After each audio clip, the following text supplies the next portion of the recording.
Choisir la machine avec laquelle vous allez travailler au quotidien, c'est ultra important. Pour moi, c'est crucial. Parce que si vous la choisissez mal, vous n'allez pas forcément vous en rendre compte, mais vous allez perdre du temps tous les jours. Plein de petites pertes de temps, régulièrement, qui vont s'accumuler au fil des journées, des semaines, des mois. Si c'est pour du loisir, si c'est une machine que vous utilisez pour du loisir, c'est pas très grave. Si c'est la machine que vous utilisez au quotidien pour votre travail, c'est déjà un petit peu plus embêtant. Et finalement, personne n'aime perdre du temps. Même si c'est pas pour votre travail, personne n'aime perdre du temps. Donc aujourd'hui, on va discuter de comment choisir une machine en tant que développeur qui soit la plus efficace possible. Alors bien sûr, si vous avez un budget illimité, finalement, cette vidéo, vous pouvez l'ignorer. Prenez la plus chère que vous trouvez qui vient de sortir chez votre vendeur favori et on n'en parle plus, c'est bien pour vous.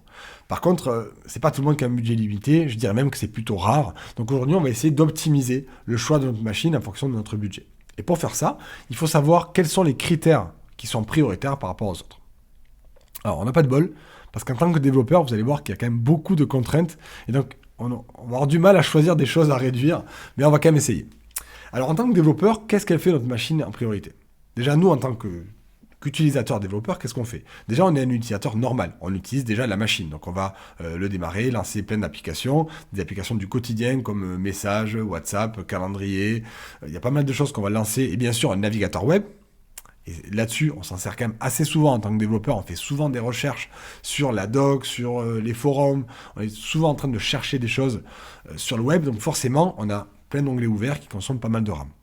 Donc déjà, en règle générale, on a plein d'applications qui tournent pour notre quotidien en tant qu'utilisateur de la machine, mais en plus en tant que développeur, on a des outils spécialisés qui, eux, sont très très très gourmands, notamment en RAM. Et donc ça, pour moi, c'est le premier critère. La RAM, c'est essentiel. Parce que toutes les applications qui tournent, elles vont consommer un petit peu de RAM. Alors, quand je dis un petit peu, tout est relatif. Il y en a qui consomment plus que d'autres. Par exemple, votre navigateur web, il consomme énormément de RAM. Chaque onglet que vous avez, il consomme plusieurs centaines de mégas de RAM. Donc ça peut très vite s'accumuler si vous avez plusieurs onglets ouverts. Donc ça, c'est la première chose. Le navigateur, il consomme beaucoup de RAM. Tous les petits outils dont on a parlé, ils vont consommer de la RAM aussi. Mais surtout, les outils de dev, ce sont des monstres qui dévorent la RAM. Alors quand je dis dévore, ils la laissent, mais ils s'en servent énormément. Pourquoi ? Parce qu'ils font plein de choses en fait. Ils essaient de nous faciliter la vie au maximum. Même si vous prenez un outil très minimaliste comme VS Code, où quand vous l'installez, il est tout petit, il n'y a pas grand-chose, vous allez ajouter des plugins et chaque plugin consomme de la RAM. Le but, c'est qu'en tant que développeur, on soit assisté au maximum. Donc l'IDE, lui, votre outil de développement, il va analyser votre code du fichier en cours, mais aussi des autres fichiers qui sont ouverts dans votre projet, même ceux qui ne sont pas ouverts finalement. Il doit connaître tout le code du projet pour nous permettre d'avoir de la complétion automatique, de connaître le nom des fonctions, des paramètres, la doc associée à chaque fonction, chaque paramètre, chaque classe, votre SDK. Enfin, il a tellement de choses à connaître que ça fait des quantités de RAM énormes qui sont consommées pour qu'il soit rapide. Et qu'il puisse, encore une fois, nous assister en tant que développeur, colorer les fonctions, la complétion automatique, la navigation entre plusieurs fichiers, avoir un cache incrémental. Bon, il gère plein de choses. En plus de ça, on va avoir nos émulateurs. Si vous êtes un développeur web, finalement c'est votre navigateur, l'émulateur, mais si vous êtes un développeur mobile, vous allez très souvent avoir un simulateur iPhone, un simulateur Android, un ou plusieurs d'ailleurs, vous pouvez en lancer plusieurs à la fois, c'est ce que je fais très régulièrement, et chacun de ces petits émulateurs, c'est une machine virtuelle qui démarre, qui a son propre système d'exploitation qui consomme de la RAM, et les applications à l'intérieur qui consomment de la RAM. Donc forcément, on consomme de la RAM. Donc pour moi, le critère numéro 1, c'est d'avoir suffisamment de RAM sur votre ordinateur pour que vous ne soyez pas ralenti. Parce que si vous n'avez pas assez de RAM, qu'est-ce qui va se passer ? Vous pourrez les lancer toutes ces applications en parallèle. Mais si elles n'ont plus de place à la RAM, elles vont utiliser le disque dur pour stocker leurs données temporaires. Et le disque dur, même si on a des disques durs rapides à l'heure actuelle, ça n'a rien à voir avec la RAM. Et donc forcément, à chaque fois qu'il va faire des allers-retours et écrire dans le disque au lieu d'écrire dans la RAM, ça ralentit les choses. Et c'est ce genre de choses que je vous disais au début. Chaque fois que vous ralentissez, que le système ralentit, on ne s'en rend pas forcément compte, mais on attend. On attend 10 secondes, 20 secondes, 1 minute. Si c'est une compilation, des fois c'est un petit peu long. Et ces petites choses, elles s'accumulent sur une journée, sur une semaine, sur un mois, et ça vous retarde, et ça vous frustre en plus. C'est énervant en tant qu'utilisateur d'attendre la machine. Ok ? Donc la RAM, pour moi, c'est le premier critère. Deuxième critère pour les développeurs, c'est le disque. Quand je parle du disque, je ne parle pas forcément du volume, de la taille du disque. Alors oui, les outils développeurs consomment beaucoup d'espace quand ils sont installés. Il faut compter à peu près, alors moi sur mon Mac, ça va être entre, ouais, je dirais 200 gigas à peu près. J'ai après 200 gigas de consommation d'espace par les différents outils, notamment Docker qui consomme énormément d'espace avec tous les containers que j'utilise. Mais même les outils de dev, sans parler de Docker, finalement, si vous n'avez pas Docker, que vous avez que Xcode, Flutter, Android Studio, mais tout ça, ça consomme pas mal. Parce qu'il y a les SDK, il y a les machines virtuelles pour chacun, il y a les outils, enfin, ça consomme pas mal. Donc au minimum, on va être à 60-70 gigas et on va aller jusqu'à 200 si vous utilisez en plus des conteneurs comme Docker. Donc vous voyez, il y a un peu d'espace. Mais ce qui est important, c'est que en tant que développeur, c'est pas forcément des gros fichiers que vous aurez. C'est des milliers, des dizaines, des centaines de milliers de petits fichiers. Donc il vous faut un disque qui soit ultra rapide. Alors oui, du SSD c'est évident, et j'espère qu'il n'y en a plus qui utilisent des disques à plateau. Si c'est le cas, dites-moi en commentaire, ça me fera kiffer de me rappeler le bon vieux temps où on avait des disques à plateau. Mais je pense que vous avez tous des SSD, mais sachez qu'ils ne se valent pas tous.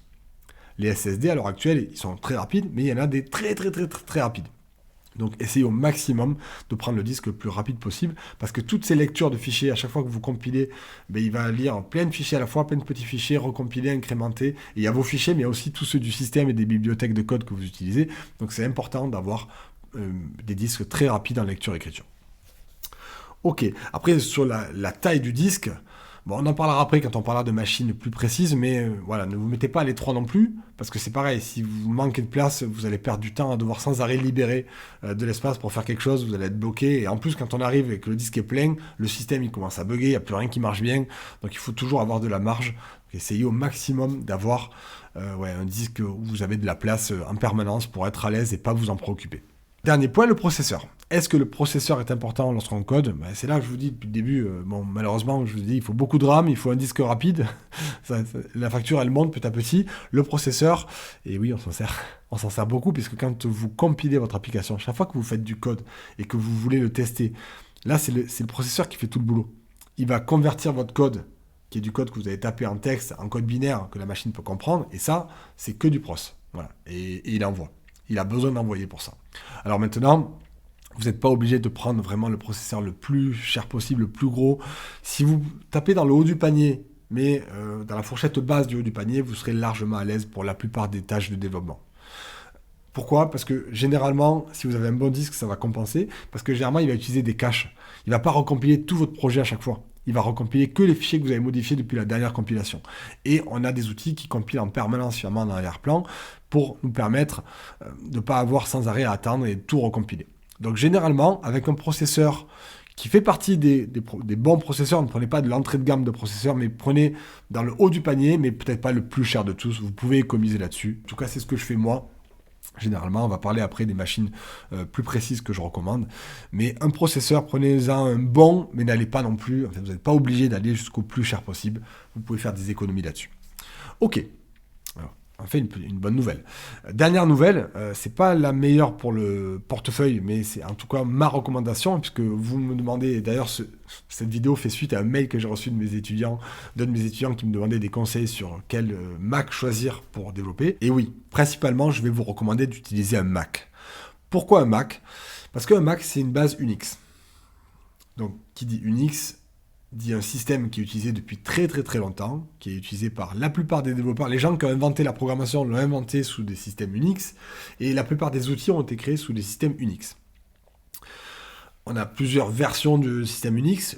Le plus connu à l'heure actuelle, c'est Linux et macOS. Donc ce sont deux systèmes qui utilisent le même principe de base, qui est éprouvé, qui marche très très bien. Windows est un système complètement différent, même s'ils ont ajouté récemment un noyau Unix pour pouvoir justement utiliser beaucoup d'outils de développement parce que c'est important.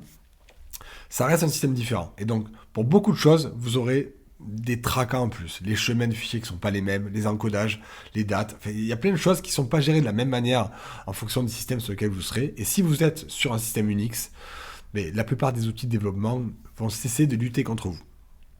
Et pour cette raison, je vous recommande un Mac, en plus du fait que ce sont des machines qui sont assez agréables. On va en parler qu'elles sont chères, il n'y a pas de souci, on est d'accord là-dessus, mais ce sont des machines qui sont vraiment agréables, et si c'est votre travail, je pense que ça vaut le coup d'investir un peu plus au début pour être à l'aise au quotidien. Alors pourquoi pas prendre un système Linux ? Parce que finalement, je vous dis, il faut un système Unix. Oui, vous pouvez prendre un système Linux. Si vous voulez économiser, achetez un PC et mettez un système Linux dessus. Par contre, soyez prêts. Un système Linux, même si les dernières versions sont beaucoup plus agréables que les précédentes, ça reste un système que vous devrez configurer et vous allez devoir passer un petit peu de temps dans la ligne de commande pour finaliser tout, que tous les drivers marchent, que tout soit vraiment au point pour vous. Et ça, pour moi, hein, je considère que c'est pas mon boulot. Et je préfère passer le temps à programmer mes applications plutôt qu'à configurer ma machine. Un Mac, lorsque je le reçois, je l'allume, je le sors, je l'allume, je mets mon compte et en quelques minutes, il est fonctionnel. C'est un système grand public que j'utilise en tant que professionnel. Linux, c'est un système qui peut marcher pour le grand public, mais qui est plus adapté à des professionnels qui savent ce qu'ils font, qui connaissent parfaitement le système Unix et qui aiment bien tout configurer pour eux, mais qui sont prêts à passer du temps à faire cette config. Après, c'est à vous de choisir. Et pour Windows, ben voilà, je vous ai dit ce que j'en pensais. Maintenant, ça reste à vous de choisir. Bien sûr, vous pouvez très bien programmer sur Windows. Vous y arriverez tout le temps, il n'y a pas de souci. C'est juste que pour certains outils, vous allez devoir trouver des compromis et les faire marcher un peu différemment. Ok, maintenant qu'on s'est mis d'accord sur la théorie, on a besoin de RAM, on a besoin d'un processeur assez rapide et de disques rapides. Je vous ai dit que je vous recommanderais des Mac. Donc du coup, des Mac, à l'heure actuelle, là, j'enregistre, on est le 22 novembre 2024. Il y a tout juste une semaine ou 15 jours, Apple a sorti des nouveaux ordinateurs. Ils ont sorti des MacBook Pro, des Mac Mini et des iMac. Sur ces trois machines, vous avez des processeurs M4. Si vous en avez la possibilité, je vous recommande au maximum, là, aujourd'hui, de prendre un processeur M4. En termes de bonne performance, ça n'a rien à voir avec ce qu'on avait avant. Déjà, les M1 qui étaient sortis un petit moment de ça, explosaient tout ce qui existait en termes de concurrence. Maintenant, les M4 explosent les M1. Pour vous dire, à titre de comparaison, l'entrée de gamme du M4, parce que vous savez, dans les M4, vous avez plein de variantes. Vous avez le M4, après les Pro et après les Max. Et même à l'intérieur, vous avez plusieurs variantes avec plus ou moins de cœurs activés.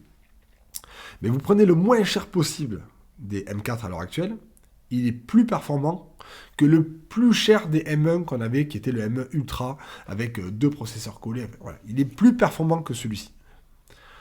Donc ça veut dire que vous prenez un Mac Mini d'entrée de gamme, là, vous aurez un meilleur processeur que si vous avez pris le Mac Pro tout customisé qui valait 10 000 euros il y a encore 2 ans et demi.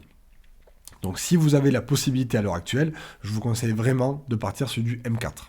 Les M3 sont très bien, hein, mais le M4 est vraiment bien mieux. Il n'y a pas encore les MacBook Air qui sont sortis, donc si votre budget est limité et que vous voulez un portable, je vous conseille peut-être d'attendre un petit peu que les MacBook Air soient renouvelés avec les M4 ou peut-être les M5 d'ici là, je ne sais pas. Mais si vous n'avez pas le choix, que vous devez prendre maintenant une machine, je vous conseille M4, donc ça serait soit MacBook Pro, si vous pouvez vous payer le MacBook Pro, sinon un peu moins cher, vous avez les iMac, et encore moins cher, vous avez les Mac Mini. Si les fixes, ça vous convient. Après, le débat fixe ou portable, c'est vraiment à vous de choisir finalement. C'est plus cher les portables, mais c'est beaucoup plus pratique parce qu'on peut les amener partout. On peut s'en servir comme un fixe quand on est chez nous en les branchant. D'ailleurs, c'est ce que je fais très souvent.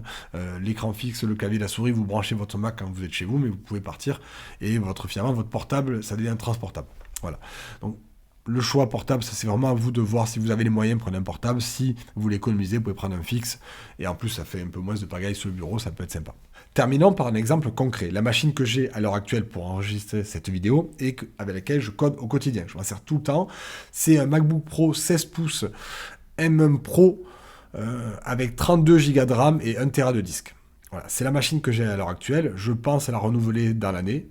Je commence à voir un petit peu ses limites, notamment en termes de processeur. Lors de la compilation de mes applications sur Flutter, la première compilation, je la trouve un peu lente et ça me saoule.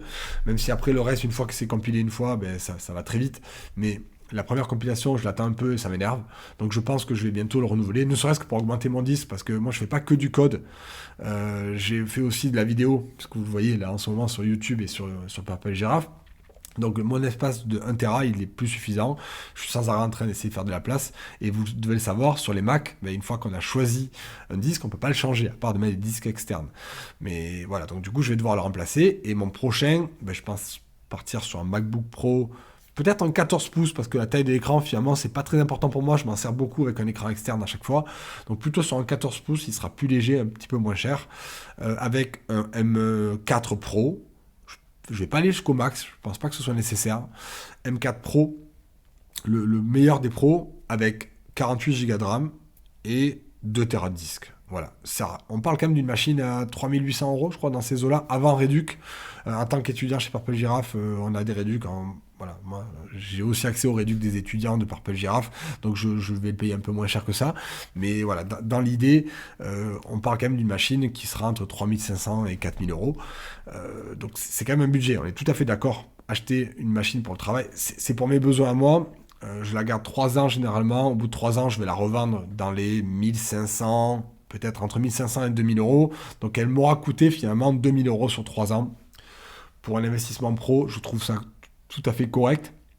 C'est un outil de travail, c'est pas pour le loisir, c'est pour mon travail. Ça serait pour le loisir, je prendrais une machine plus petite, mais là, c'est pour mon travail en tant que professionnel, et le temps que je gagne, c'est du temps que je peux facturer à mes clients, et donc gagner plus de revenus. Donc je préfère finalement dépenser un peu maintenant, et gagner plus en facturation auprès de mes clients, parce qu'ils sont contents, ça va vite, et ça dépote, plutôt que j'économise un peu maintenant, et que je sois un petit peu plus lent, et que je perde peut-être des projets clients, parce qu'ils ont l'impression que je vais pas assez vite. Ou en tout cas, je suis pas sûr qu'il y aura une grosse différence pour les clients, mais pour moi, je le verrai, et je serai frustré au quotidien, et ça, c'est pas, ça peut pas le faire. Je passe trop de temps sur cette machine pour me restreindre maintenant. Voilà, j'espère que cette vidéo vous a plu, qu'elle vous sera utile. N'hésitez pas à me dire quels sont vos choix. Dans le chat en dessous, là, dans les commentaires, dites-moi quel genre d'ordinateur vous avez choisi, pourquoi. Et peut-être que vous voulez pas du tout prendre un Mac, mais dites-moi-le. Peut-être que vous voulez prendre un Linux à tout prix ou un Windows, mais voilà, on en débat. Du moment que c'est constructif, moi j'adore ça. Merci pour votre attention, on se revoit très bientôt et surtout, happy coding!